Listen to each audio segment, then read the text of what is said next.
Hello, and welcome back to another Chris McPherson Show Daily Dose. It's Team List Tuesday in the NRL, and we're going to break down all the name changes and what that means for the games ahead as we head into another round of rugby league action, kicking off on Thursday night. There's plenty to talk about, plenty of big changes, middles coming back in, spine changes for a couple of key sides as well. Two of the undefeated sides really reshuffled throughout their spine, so we're looking forward to pulling that apart and talking it through. Of course, if you want to stay up to date with your rugby league action and plenty of other sport, make sure to hit like on the video, hit subscribe on the channel, and stay tuned to the Chris McPherson Show for all your updates. You can also find your sports short snippets from our shows on your social media at The Chris Mac Show, Facebook, Instagram, TikTok, and X. You can find us on all four platforms. Different content, different levels of consistency across all of them, but we are there, that is for certain. As I said, it is time to dig into this week's Team List Tuesday, and let's start with some Thursday night action. The Raiders up against the Bulldogs. The Raiders smarting from that decimation at the hand of the Warriors over the ditch last Friday night. They need to bounce back, and they get a big in. Josh Papali'i is back starting in the squad. On the flip side, the Bulldogs bring in Anari Tuala, and Bronson Xerri is the one that goes out. They reshuffle some of their names on the bench as well. Papali'i coming into that starting pack is a huge uplift for the Raiders. It's going to certainly look to deliver some real value and punch for them. The Dogs, well, Anari Tuala is certainly in favour. Bronson Xerri out of favour, and we'll talk through that a little bit more in a moment. But that striking continuity is in flux for them. They come off a weekend away and a weekend for the bye, and it's been a couple of weeks since they've played over in Vegas where they got that Golden Point win. So how does consistency build? How do they shape? Look, the Raiders being stronger through the middle, they've got a really good pack. We know that. If they can lay the platform for Ethan Strange and Ethan Sanders to get involved a little more heavily than they certainly did last round, and it looks more like the Manly game, then the Raiders will be on the front foot down there in Canberra under lights. But the big question for me, this Bronson Xerri conversation, rumours are swirling that he's on his way out of the club. So if that is the case and you're unwanted, as Xerri has been rumoured to be, and it's a work ethic question, where do you land? There's been talk that he might end up at the Storm, but that doesn't seem to align with the Storm's policy, although they did make good with some, more larrikin, left of centre characters out there. And, they've done that with, the Curtis Scotts before, but they moved him on eventually. Even a Cameron Munster was a little bit loose around the edges.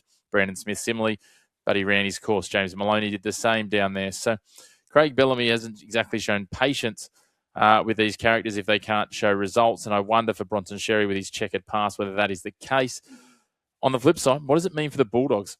Xerri really close with a number of players there, including Bailey Hayward. A departure there, does it start to undermine things? Is this a Cameron Sorrello call? Is it Phil Gould starting to move some pieces as well and play a little bit of chess? Not sure. Could all just be smoke and mirrors, but generally where there's smoke, there is fire. So we'll wait and see.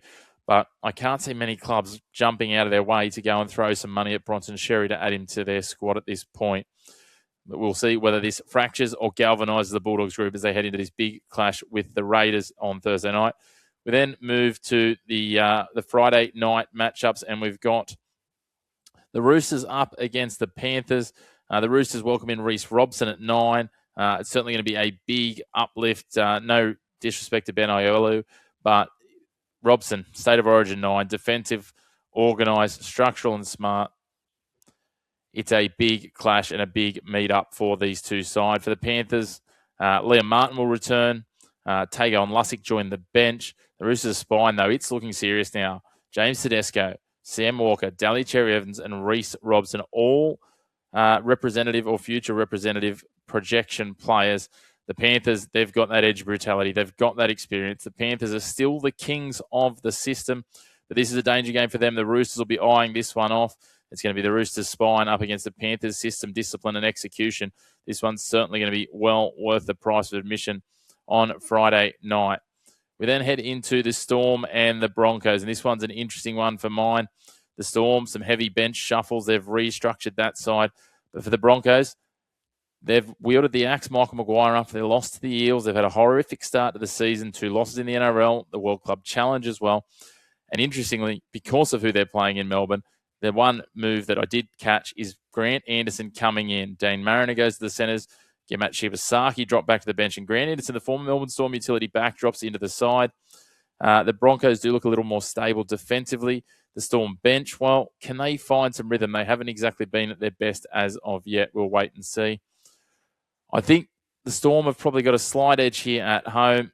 It could well come down to which spine can gel the best. Both absolutely talented. You know, you've got Walsh, Mam, Reynolds on one side. On the other side, you've got the likes of Fa'alongo, Hughes, Munster and Grant. This is going to be an absolute cracker. Grant Anderson comes up against his former club. It's going to add a layer when you've got those rivalries happening. He knows the systems, he knows the structures, he knows the tendencies. But again, how much influence can he have from the wing? I've got the Melbourne Storm being a little too strong here. The next one, the Knights and the Warriors, two of the undefeated sides so far across 2 rounds. The Knights, so no Kalen Ponga, no Dylan Brown. It's going to be a reshuffled spine. We'll see Fletcher Hunt start at fullback.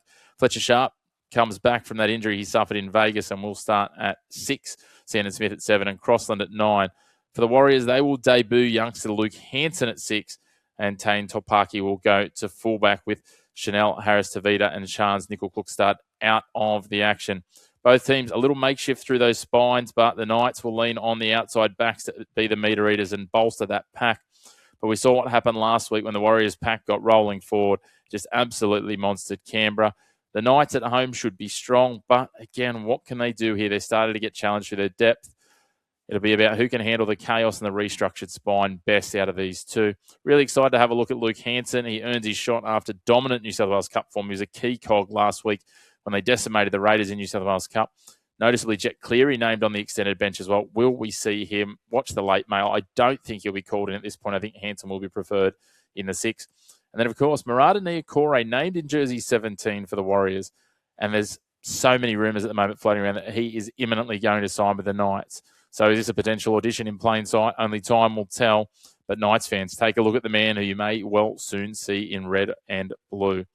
We move on then to the Sharks and the Dolphins as we continue our Saturday feast. Braden Hamlin-Uele is back in for the Sharks. It adds to that middle rotation boost.